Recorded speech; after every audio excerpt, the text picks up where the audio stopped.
In this video, I'm gonna try dog walking, shop and deliver groceries, trade futures, and then I'm gonna put it all on the line with sports betting. Do you remember over a year ago when I started a $0 to $10,000 challenge? Well, I got caught up in this 11-month side mission, becoming a funded trader. And now that that's complete, I'm back for part 2 of this series. At the end of part 1, I made $305 through Fiverr Photoshop requests, a stock trade, and selling a video game. I then used $115.50 of that to try and become a funded trader. I wasn't successful right away, and I didn't want to spend more of my $0 to $10K challenge money trying to make it happen. So I'm starting this video with $189.50. Now, this past year, I've been working on this challenge here and there when I had some free time. My plan was to try out some side hustle apps to try and build up a bankroll. Now, since I love dogs, I decided to join Rover, which is a dog walking and boarding app that I've used before as a customer. I had to pay $35 for a background check, but I should be able to earn that back pretty easily. Okay, it's only been 2 hours since my application was approved and I already have my first dog walking request. Not bad. The good news is I ended up booking a 30-minute walk 3 times a week with a good boy named Otis. Do you want to go for a walk? Come here. Come here.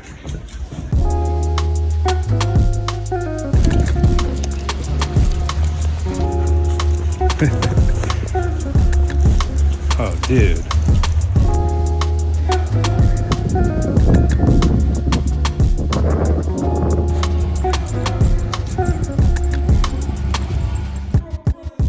The bad news is, like Fiverr, Rover takes a 20% cut, which is kind of rough. This takes my pay from $20 for a 30-minute walk down to $16. I took my new pal Otis for walks 3 times a week for 3 weeks. Then we got a new puppy and I needed to spend more time here at home, so I canceled the recurring walk. I made a total of $144 over those 3 weeks, but the real money is in dog boarding. I got so many requests for boarding over those few weeks. I set my rate to be $45 per night and I had a request to board a dog for 3 weeks, which would have been $850. Now, because we got a new puppy, things are hectic enough around here without adding a 3rd strange dog, but clearly this is a great way to make some extra cash if you love dogs. I'm a regular guy. I like dogs. All right, next thing I'm gonna try is grocery shopping on Instacart. I just got the debit card in the mail, so I'm ready to go. So I've been online on the Instacart shopper app for about 2 hours before I got my first batch. I have to drive about 5 miles to the store and then deliver it. I think it's for about $13. So I actually shopped for Instacart back in 2016 when I was in between jobs applying for different motion graphics artist positions. I just needed to make some extra money. And, it was okay for a side gig. So, I just kind of want to see how it is in 2023, like 7 years later. See if it's still a decent way to make a little bit of money. And, yeah, so we'll see how this goes. All right, kids, cover your eyes. I'm about to buy some booze.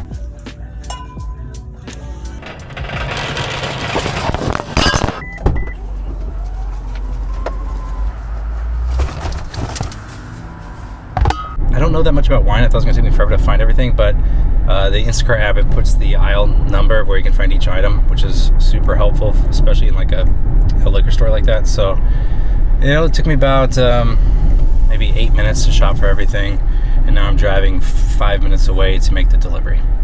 First batch is complete.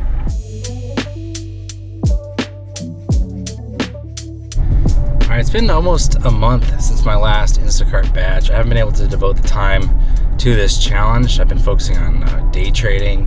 I have not gotten any batches yet, so I'm gonna drive down to a more like densely populated area.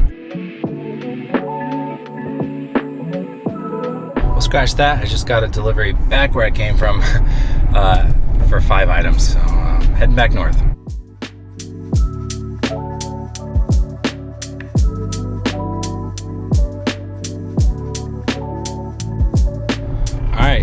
About 5 minutes of shopping, 5 minutes of driving, super easy. That was good for $11.36.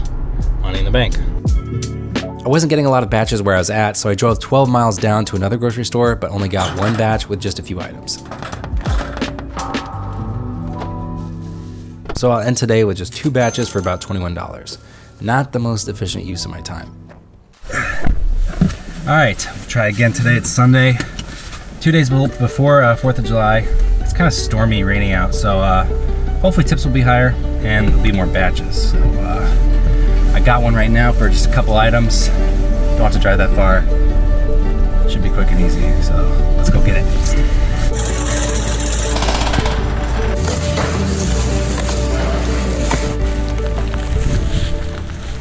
That delivery was to a coffee shop.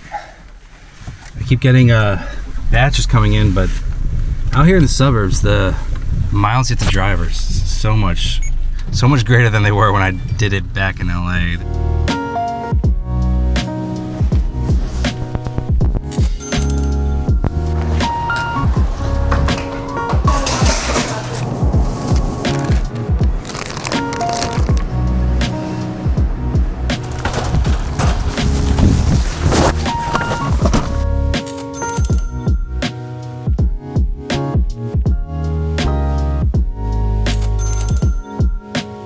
So altogether with Instacart, I made about $89, including tips, but I used $8 worth of gas, and I spent about 4 hours actively online in the app, which equates to about $20 per hour. But of course, there's the cost of the car payment, wear and tear, maintenance, car insurance, all that I'm not including. But if you did this on a regular basis, you should probably factor that in. Now, your best bet for making money with Instacart is in a more dense urban center, which cuts your drive time and gas usage.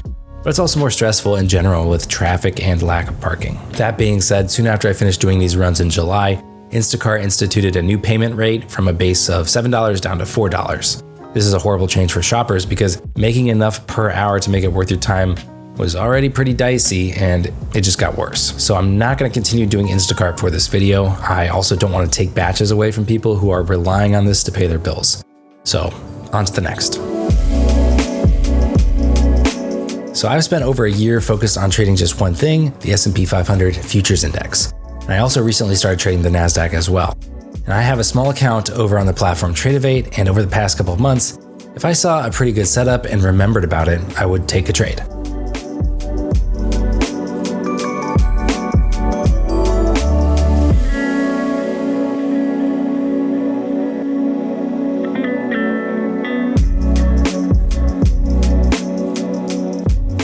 So here's my trading performance on this small account.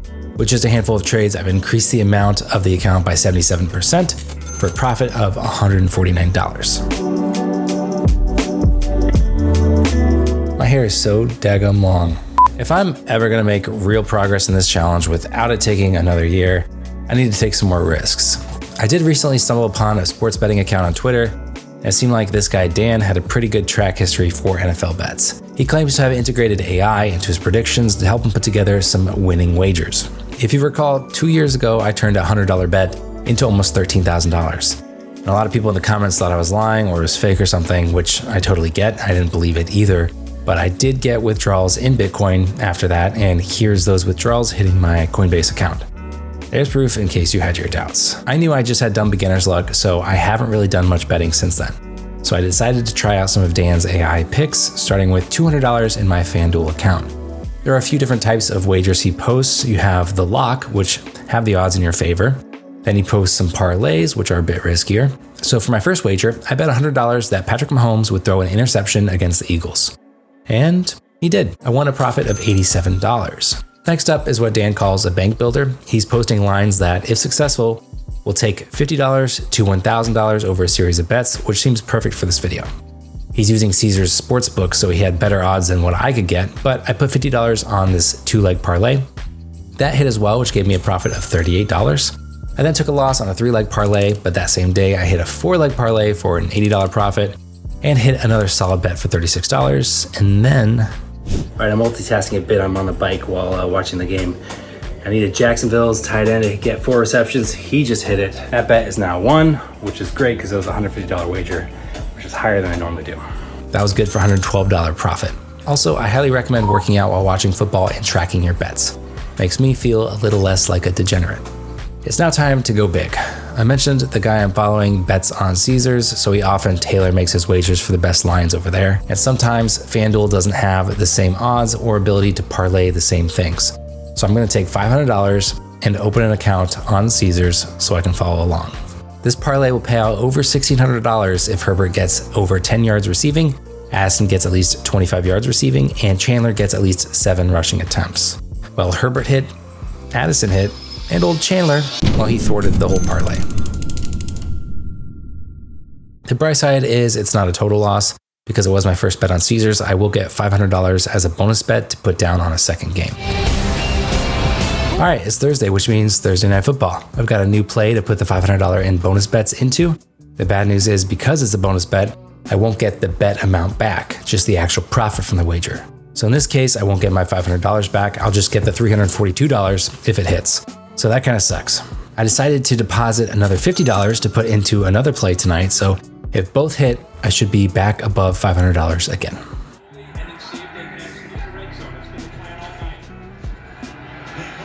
Yes. Thankfully, both trades hit, so this challenge is still alive and well. I'm now going to wait until Sunday for the next round of NFL games to try and break that $1,000 mark for this challenge. By the way, since I teased this at the end of part 1, I did start a dropshipping site, but here's the thing. I freaking hate dropshipping. In my opinion, it's providing a negative value to people. The products are cheap, it's overpriced. They'll most certainly end up in a landfill in 6 months. So I think it's hard enough to make money online as is, but if you hate doing whatever it is you're doing, it's near impossible. So no dropshipping for me.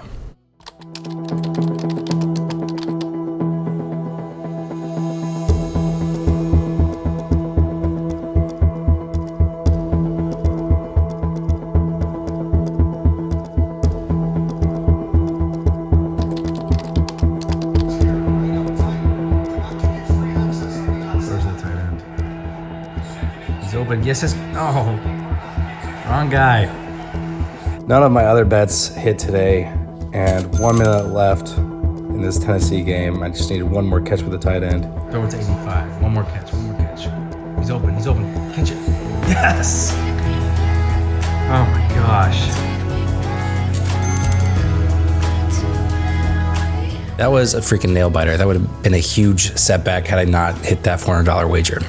I did have an anytime TD parlay that probably would have hit had one of the running backs not been injured in the first quarter, but that's the unpredictable nature of sports betting. So after 2 weeks of placing wagers based off of Dan's recommendations, I had 8 wins and 4 losses. I'd like to continue doing this moving forward, but standardize my bet sizes, maybe the greater amount on the favorites and maybe just $20 to $50 on the 3-leg parlays.